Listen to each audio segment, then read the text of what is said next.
Good morning friends. આજે અમે પહોંચી ગયા છીએ ચિત્તોડગઢ અને આજનો મારો પ્લાન છે ચિત્તોડ ફોર્ટ જોવાનો. તો હવે બધા રેડી થઈ ગયા છે. રિયાન રેડી થઈ ગયો છે, અનંત રેડી થઈ ગયો છે, એના મમ્મી રેડી થઈ ગયા છે. તો હવે અમે હોટલથી ચેકઆઉટ કરીને ફોર્ટ જોવા જઈ રહ્યા છીએ. જોયું આલુને જો ઓરી ખાવી છે હોમિયોપેથિક જે રિહાને ખાઈ લીધી, આનંદ હવે ખાય. આનુને હવે ક્યાં જવું છે? બાબા જવું છે.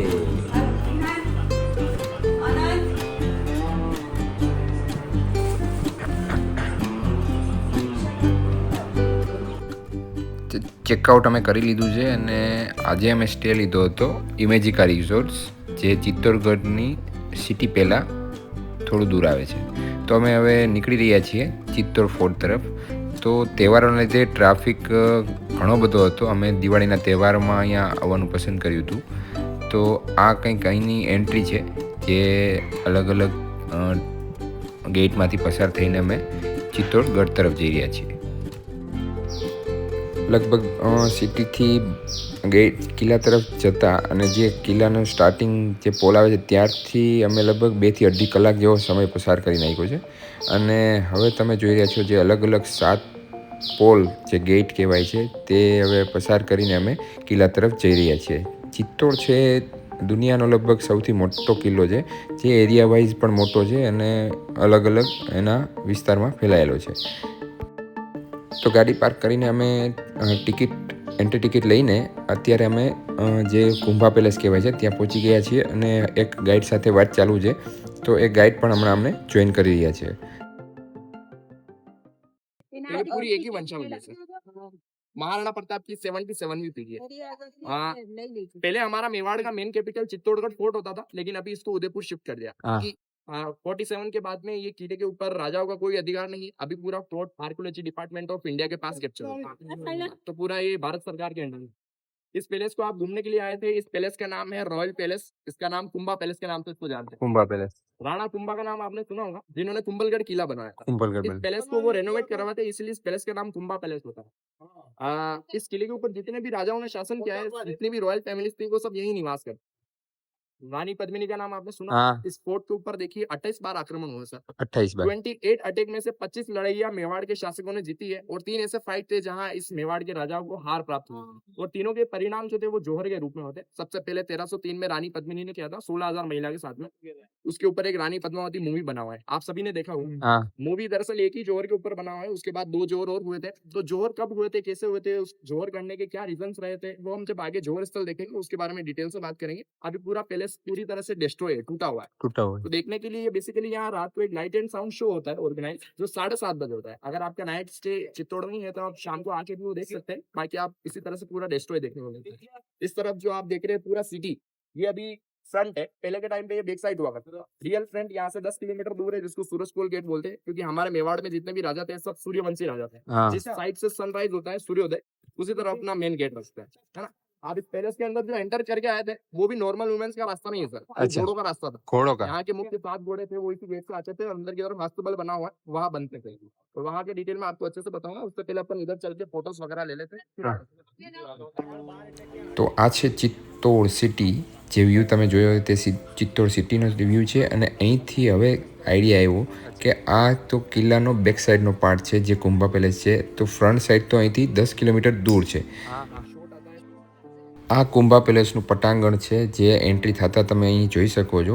પણ એના આપણે કોઈ પણ સ્ટ્રક્ચર વિશે આઈડિયા નથી આવતો જ્યાં સુધી કે તમારી સાથે કોઈ ગાઈડ હોય. તો હવે આપણે ભાઈ પાસે જાણીએ શું છે આનો ઇતિહાસ. इधर घोड़े आपके सामने की तरफ आप ये जो देख रहे हैं, हस्त बंगा, यहाँ राजाओं के मुख के 7 से 8 घोड़े बांधे जाते थे। हमारे यहाँ के राजा सूर्यवंशी राजा थे, तो सबसे पहले सुबह सुबह सूर्य भगवान की पूजा अर्चना करके अपना कार्यभार संभाला करता था। सूर्य भगवान की पूजा करते थे, तो सामने की तरफ आप जो विंडो देखते हैं उसको सूरज गोखले के नाम से जाना जाता है। सूरज गोखले सबसे पहले वहाँ सूर्य भगवान की पूजा करते थे, और जब सूर्य भगवान की पूजा अर्चना करते थे तो ये छतरी के अंदर एक नगाड़ा पड़ा रहता था, वो बजा करता था। इस नगाड़े को 1568 के अंदर अकबर उखाड़ के लेके गया था। आज भी ये नगाड़ा अजमेर के ख्वाजा शरीफ दरगाह में आपको देखने को मिलता है। वो पड़ा हुआ अकबर उखाड़ के लेके गया। बेसिकली इस पैलेस में लाइट एंड साउंड शो होता है डेली। तो ये पैलेस अभी पूरा इसी तरह से डिस्ट्रॉय है। अभी हम यहाँ से गाड़ी में बैठ के आगे चलेंगे, जहाँ 2 मंदिर देखेंगे, कुंभ श्याम मंदिर और एक मीराबाई मंदिर। ठीक है? इससे जो है एक घुस घुसवा है। अच्छा ये वही जगह है। हाँ सामने की तरफ वो जो राउंड में आप आइकन देख रहे हैं ना, बड़ा सा ये दीवार होल, वो 9 लाख का भंडार कहते हैं। यहाँ पे पहले 9 लाख रुपए का खजाना रखा जाता है। अच्छा और ये जो दीवार है, हाँ। ये फोर्ट को 2 पार्ट में डिवाइड करने के लिए बनवा रहा था बनगुर, हमारे यहाँ का एक दासी पुत्र था। हाँ। लेकिन उदय सिंह जी ने उसको भगा दिया, तो ये कंप्लीट नहीं करा, अच्छा तो उसका सपना अधूरा रह गया। अच्छा भाई 2 मंदिर के दर्शन करेंगे आप। ये जो आप सामने मंदिर देख रहे हो, इस तरह के पूरे फोर्ट के ऊपर 113 मंदिर बने हुए हैं। 113 मंदिर में से अधिकांश मंदिर आपको खंडित देखने को मिलते हैं, क्योंकि इस किले के ऊपर मैंने बताया कि 28 बार आक्रमण हुआ। 28 में से 3 मेजर अटैक हुए थे, 3 में अधिकांश टूट गए। 1303 में अलाउद्दीन खिलजी, और 1535 में गुजरात के शासक बहादुर शाह ने, और थर्ड अटैक 1568 में अकबर ने। उनकी इतने बड़े बड़े हमले हुए थे, इसमें ज्यादातर फोर्ट पूरी तरह से क्षतिग्रस्त हो गया था। ये जो आप मंदिर देख लो, हमारे चित्तौड़गढ़ किले का सबसे बड़ा मंदिर है। इस मंदिर का नाम है कुंभ श्याम मंदिर। सबसे पहले 8वीं शताब्दी के अंदर बप्पा रावल ने इस मंदिर को बनवाया था, तो फर्स्ट राजपूताना राजा। बप्पा रावल जब इस मंदिर को बनवाते हैं तो क्या करते हैं, विष्णु भगवान जो होते हैं अपने रिलीजन के अंदर, विष्णु भगवान का तीसरा अवतार होता है वरा। वरा भगवान का मूर्ति इसके अंदर स्थापित करवाते हैं। 1303 में अलाउद्दीन खिलजी रानी पद्मिनी को पाने के लिए इस किले के ऊपर आक्रमण करता है, तो रानी पद्मिनी 16,000 महिलाओं के साथ में जौहर कर लेती है। जब रानी पद्मिनी जौहर कर लेती है और खिलजी के हाथों नहीं लगती है, तो अलाउद्दीन खिलजी गुस्से में आके क्रोध के वश काफी सारे मंदिरों को तोड़ देता है। तो इसके अंदर जो विष्णु भगवान का, वरा भगवान का जो मूर्ति होता है, उसको बुरी तरह से खंडित कर देता है। अपने हिंदू रिलीजन के अंदर सनातन धर्म में कभी भी खंडित मूर्ति का पूजा पाठ नहीं किया। 1433 1433 में राणा कुंभा, जिन्होंने कुंभलगढ़ किला बनाया था, वो चित्तौड़ के राजा बनते हैं। तो इसके अंदर से खंडित विष्णु मूर्ति को बाहर निकाल के इसके अंदर राधा, कृष्ण और बलराम को स्थापना करते हैं। राणा कुंभा इसको दोबारा रिनोवेट करवाते हैं, नई मूर्तियां स्थापित करते हैं, इसलिए इस मंदिर को नाम दिया जाता है कुंभ श्याम मंदिर। कुंभ श्याम इस वो छतरी के अंदर काला जो मूर्ति देख रहे हो, वो गरुड़ भगवान का मूर्ति है। इन्हीं गरुड़ भगवान को देख के पता चलता है कि इसके अंदर जो है पहले विष्णु मंदिर का पीछे का डिजाइन देखेंगे, उड़ीसा के अंदर जगन्नाथ मंदिर, आगे का आपके गुजरात में जो सोमनाथ मंदिर है उससे मोटी इसी लेफ्ट हैंड साइड में छोटा मंदिर मीराबाई का। ये वही मंदिर है जहाँ मीराबाई को मारने के 2 प्रयास किए थे हमारे यहाँ के राजा थे, राणा सांगा के बेटे, छोटे बेटे, जिनका नाम था विक्रमादित्य। विक्रमादित्य क्या करते हैं, मीराबाई को एक जहर का प्याला देते हैं जो अमृत बन जाता है, और एक सांप की टोकरी देते हैं जो पुष्प की माला में परिवर्तित होती है। मीराबाई को काफी टॉर्चर करते हैं, तो मीराबाई यहाँ से कृष्ण का मूर्ति उठा के 4 धाम की यात्रा के लिए चली जाती है। आखिरी में गुजरात के द्वारिका धाम में कृष्ण भगवान के मंदिर के अंदर जाते हुए उन्हें सभी देखते हैं, लेकिन दोबारा बाहर आते हुए कोई नहीं देखता। तो मीराबाई को आज भी गुजरात के द्वारिका में अमर मानते है ना। मीराबाई भारत में एक ऐसी महिला है जिनकी डेड बॉडी की आज तक कोई आइडेंटिटी नहीं है। इस मंदिर में 2 मूर्तियां देखेंगे, दोनों 2002 में बिरला आदित्य के ओनर ने भेंट करी थी। अच्छा। क्योंकि ओरिजिनल मूर्तियां तो मीराबाई लेके चले गए। हाँ पहले आप मीरा मंदिर के दर्शन कर लीजिए, इसके बाद इस मंदिर के दर्शन कर लीजिए, फिर यहाँ से एक तस्वीर निकालेंगे, फिर गाड़ी में बैठ के आगे चलेंगे। ठीक है। तो आ कहेवाय छे एनुं मीरा मंदिर।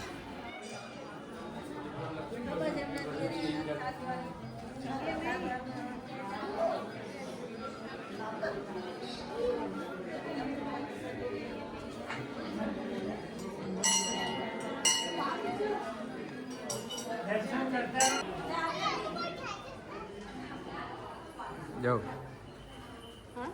જાઓ જાઓ એમ તો આ છે એનું કુંભ શ્યામ મંદિર।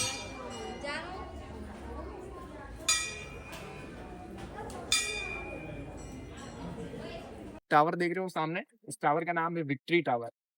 सेकंड जोहर स्थल होते हैं जहाँ रानियों ने अपनी दासियों के साथ में जोहर किए थे।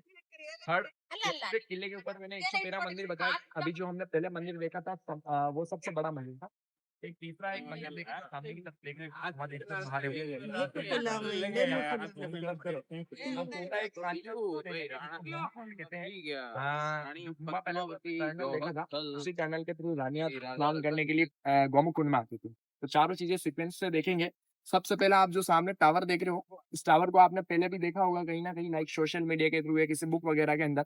इस टावर का नाम है विक्ट्री टावर। विक्ट्री मतलब विजय, टावर का मतलब स्तंभ।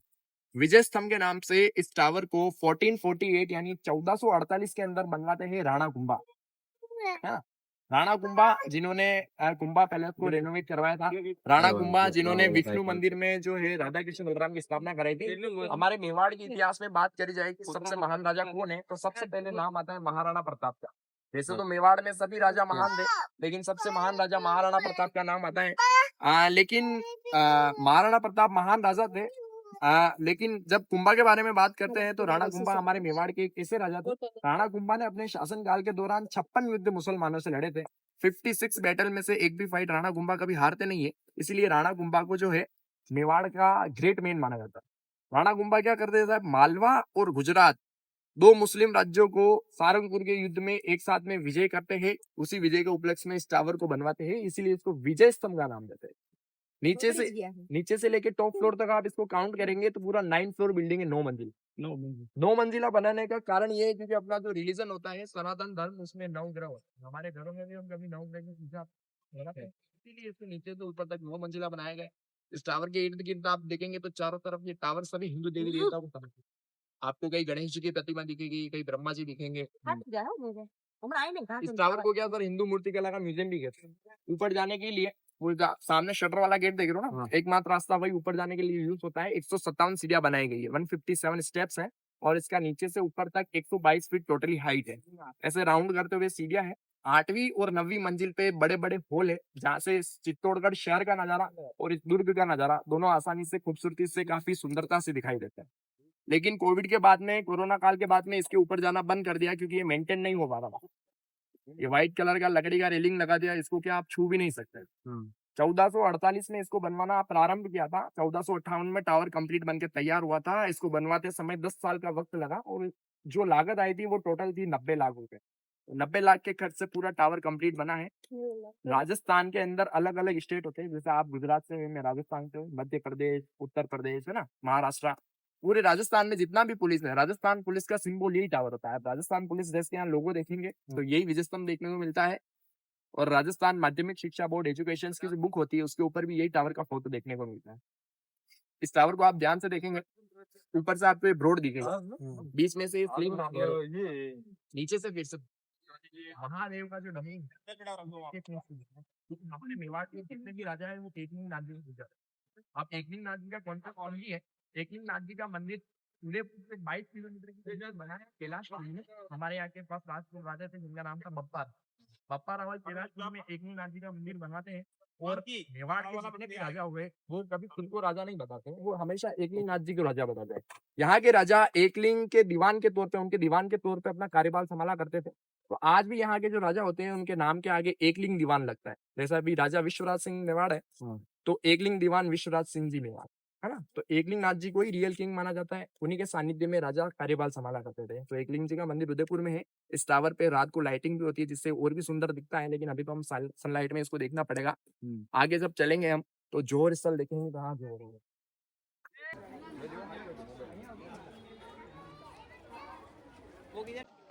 अनु दादा के જોજી દોલોજી જાજી વિયાન પાસે જાજી ન્યા ચાલુ હે આ એનું સેકન્ડ લાર્જેસ્ટ સ્ટ્રક્ચર જે બચ્યું છે, જે કુંભા પેલેસ પછી અહીંયા બીજો બધો ઘણો બધો જોવા જેવો એરિયા જે મોટો બધો છે તે આ બીજો નંબર પર આવે છે. કુંભા પેલેસ જે જોવાલાયક સ્થિતિમાં છે તે ફર્સ્ટ પાર્ટ છે, આ સેકન્ડ પાર્ટ છે. તો જાણીએ હવે અહીંનો શું ઇતિહાસ છે, આ જગ્યા શું કહેવાય છે. जोर का मतलब आप समझते हैं, रानी पद्मावती मूवी देखा होगा।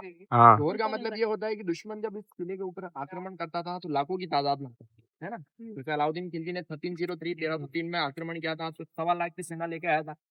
दुश्मन की सेना ज्यादा होती थी, हमारे मेवाड़ की सेना कम होती थी 30 से 35,000। तो इन 30 से 35,000 सैनिकों को पता रहता था कि इतनी बड़ी दुश्मन की सेना से हम फाइट तो कर लेंगे, लेकिन उसमें जीत पाना थोड़ा मुश्किल होगा। तो ये लोग क्या करते थे, अपना आखिरी फाइट समझ के सर पे केसरिया धारण करके रण में जाते थे। और लड़ते लड़ते जब सभी वीर गति को प्राप्त होते थे, तो दुश्मन को अपनी राख भी हाथ ना लगे, इसलिए यहाँ की रानियां जो है आग जलाती थी और उसमें कूद जाती थी, उसी को जौहर कहते हैं। तो जौहर जो मैंने बताया थे 3 जौहर हुए थे, वो सब जौहर। ये जो आप जगह देख रहे हैं 1965 के पहले ये जब राजाओं की भूमि थी, तो इस जगह पे एक डीपली खड्डा होता, 25 से 30 फुट गहरा खड्डा होता, उसी के अंदर अग्नि जलाई जाती थी, ये तेल मार के आग जलाते थे और उसमें कूद जाती थी।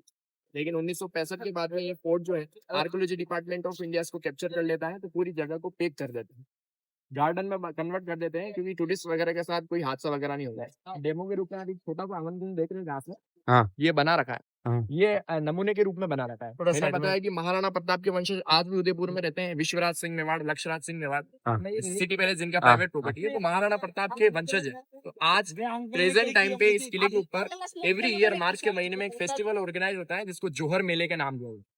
जौहर मेले के दिन मार्च के महीने में उदयपुर से राजा इस किले के ऊपर पधारते हैं। जितनी भी महिलाओं ने जौहर किया, उनकी आत्मा को शांति प्रदान करने के लिए इसी हवन कुंड के अंदर आहुति देते हैं। जौहर करने के लिए मुख्यतया 2 गेट थे। जिस गेट से हम अंदर आए हैं, उसको पूर्वी जौहर गेट कहते हैं, और सामने की तरफ जो दरवाजा है, उसको उत्तरी जौहर गेट कहते हैं। तो दोनों गेट को जौहर गेट के नाम से जानते हैं। सबसे पहले इसी जगह पर रानी पद्मिनी ने किया था 1303 में 16,000 महिलाओं के साथ में जौहर, वो सबसे बड़ा जौहर माना, सबसे पहले। सेकंड जौहर होता है 1535 1535 में। हमारे यहाँ के राजा होते हैं राणा सांगा। राणा सांगा जब मेवाड़ के तो राजा होते ही है, वो दिल्ली को जीतना चाहते थे, तो वो दिल्ली की तरफ जाते हैं, तो खानवा में उनका मुकाबला बाबर से होता है। चित्तौड़गढ़ के ऊपर चित्तौड़ का राजा उपस्थित नहीं होता है, तो गुजरात का शासक बहादुर शाह सोचता है कि चित्तौड़ को विक्ट्री करने का, जीतने का सबसे वेल टाइम यही है, क्योंकि यहाँ राजा नहीं है। बहादुर शाह जब इस किले के ऊपर अटैक करता है, तो हमारे यहाँ की राजमाता होती कर्णावती, मीराबाई के सासू जी और महाराणा प्रताप की दादी माँ, महाराणा सांगा की धर्म पत्नी। कर्णावती के सानिध्य में मेवाड़ की सेना तैयार होती है, और पूरी सेना जब लड़ते लड़ते वीर गति को प्राप्त होती है, तो इसी जगह 13,000 महिलाओं के साथ में रानी कर्णावती जौहर करती है। इसको चित्तौड़ का दूसरा जौहर बोलते हैं। तीसरा जौहर होता है 1568 में, और अकबर इस किले के ऊपर अटैक करता है। हमारे यहाँ के राजा होते हैं उदय सिंह जी। उदय सिंह जी के 2 सोल्जर्स थे, जयमल और बत्ता। तो जयमल जी की वाइफ फुल कवर यहाँ 8,000 महिलाओं के साथ जौहर करती है। हाँ, तो तीनों जौहर मैडम यहीं पे हुए थे। पीछे की तरफ आप वो खंडित हवेली देख रहे हो ना, ऊंचाई पे हाँ पीछे, हाँ जयमल और बत्ता की डेथ हुई है। अच्छा तो उनके सोल्जर हाँ हाँ उन्होंने यहाँ किया था 1568। वो यहाँ का चित्तौड़ किले का सबसे बड़ा है।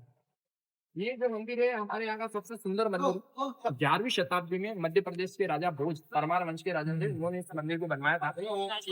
भोज क्या करते हैं, जिनके नाम पे भोपाल शहर बना हुआ है। आपने वो कहावत सुनी होगी, कहाँ राजा भोज और कहाँ गंगू तेली। हाँ। वही राजा भोज इस मंदिर को बनवाते हैं। 9 फीट की एक बड़ी सी चट्टान को काट के एक ही चट्टान के ऊपर शिव की 3 आकृतियां बनाते हैं, जिसको कहते हैं ब्रह्मा, विष्णु और महेश, जन्म देने वाले, पालन करना और संहार। बस मंदिर के अंदर ब्रह्मा, विष्णु, महेश की प्रतिमाओं के आप दर्शन करेंगे। ब्रह्मा जी जहाँ विराजमान होते हैं, जहाँ वो देखते हैं, सिंहासन जो होता है उनका कमल का फूल होता है, लोटस। इस बात को ध्यान में रख के इस मंदिर का जो आप डिजाइन देखेंगे ना, नीचे का डिजाइन कमल कमल ऊपर के shape में बना है। हाँ ये कमल सभी नहीं नजर दिख पट्टू है। हमारे घरों के बाहर हम काला राक्षस का फोटो हाँ नजर बैठ अलग अलग आर्किटेक्चर टेम्पल के अंदर बना रहता है। पूरे मंदिर में इसके 3 गेट है। पहला गेट इस तरफ, दूसरा फ्रंट में, तीसरा उस तरफ, क्योंकि त्रिमुखी मंदिर। ऑल ओवर टेम्पल में एक ही ब्लैक स्टोन लगाया गया, आखिरी पिलर पे देखने में लास्ट में हाँ काला पत्थर जो देख रहे हो। हाँ मंदिर को किसी की भूमि नजर ना लगे, हाँ। वन ब्लैक स्टोन का हिस्सा है। मंदिर के नाम समाधेश्वर मंदिर है। देखिए पूरे भारत के अंदर ब्रह्मा जी का एक ही मंदिर है, जो राजस्थान में पुष्कर में देखने में मिला। दूसरा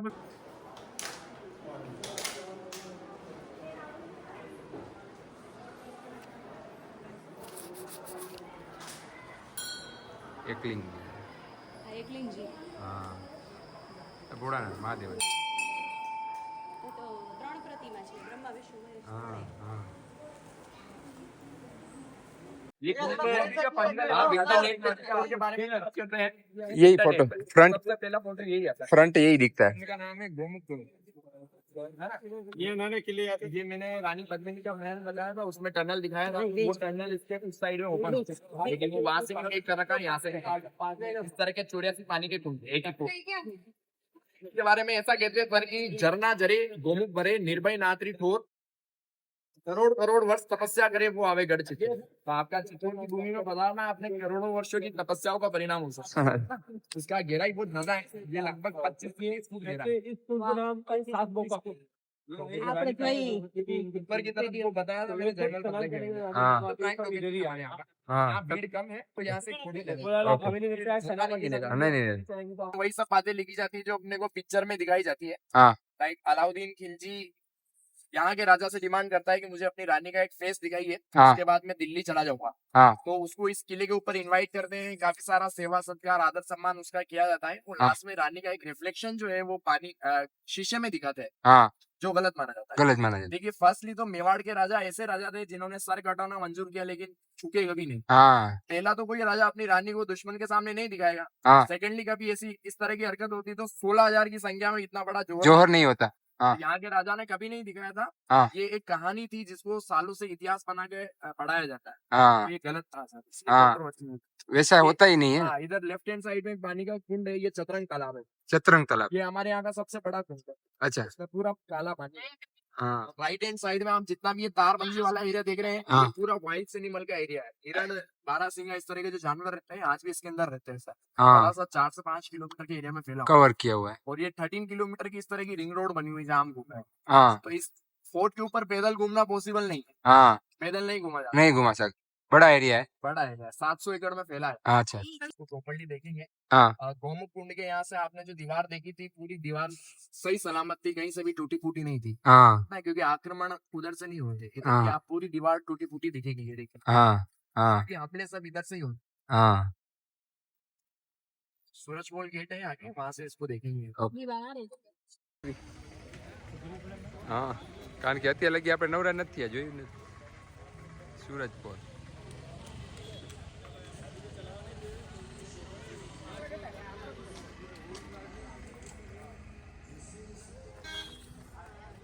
પપ્પા નથી આવતા? गुम्मा पैलेस से जो रास्ता देखा હા वो बैक साइड था, जो राणा गुम्मा ने 1433 में बनाया था। उससे पहले वो रास्ता नहीं होता। रियल एंट्रेंस गेट यही गेट, दरवाजे का नाम है सूरजपोल। अच्छा सूरजपोल गेट इसको इसलिए कहते हैं क्योंकि हमारे मेवाड़ के सब राजा भी बनते। सेकंड पूर्व दिशा है, सन के फर्स्ट ट्रेडिशन अर्ली मॉर्निंग के सूरजपोल गेट का नाम है। इस दरवाजे के ऊपर आप नीचे नीले किले देख रहे हैं, हाँ इनको अंकुश बोलते हैं। अंकुश अंकुश नॉर्मल लोगों की हाइट इतनी होती कि वहां पे नहीं सकते। आपने तो यार उसमें से कोई इतना लंबा नहीं कि लेकिन दुश्मन क्या करते थे, अपने जो एलिफेंट होते थे उनको एल्कोहल पिलाते, मदिरा पान करवा के उनको भड़काया जाता था, जिससे जो हमला करते थे दरवाजे आसानी से टूट जाते। उन्हीं के अटैक से प्रोटेक्ट करने के लिए इतनी ऊंचाई के ऊपर ये नुकीले किले बने। हाँ खिला खिला बेटा ખીલા જે દેખાય છે ને ચારી हाँ, हाँ। હા હા હા ये एयरपोर्ट साइड से जो आप अटैक देख रहे हैं, ये हाँ ये एयरपोर्ट साइड से जो हरकत है, यहाँ पे गरम तेल और पानी का मिक्स करके डाल देते हैं क्योंकि दुश्मन दीवार चढ़ के ऊपर है। ये जो आप सीढ़ियाँ देख रहे हैं, ये गवर्नमेंट ने बाद में बनाई, पहले पूरा स्लोप में रास्ता होता है। हाँ इसी रास्ते से आते थे, इसी रास्ते से जाते थे। जाते स्लोप पीछे की तरफ आप माउंटेन देखते हैं, जैसे उस तरफ 7 दरवाजे थे, उसी टाइप से इधर 7 डोर। फर्स्ट गेट ये है, सेकंड गेट ये आपको दिखेगा। हाँ तो आगे के 5 डोर टूट गए हैं, वो नहीं दिखे पूरी बात। हाँ तेल लगाएंगे, तेल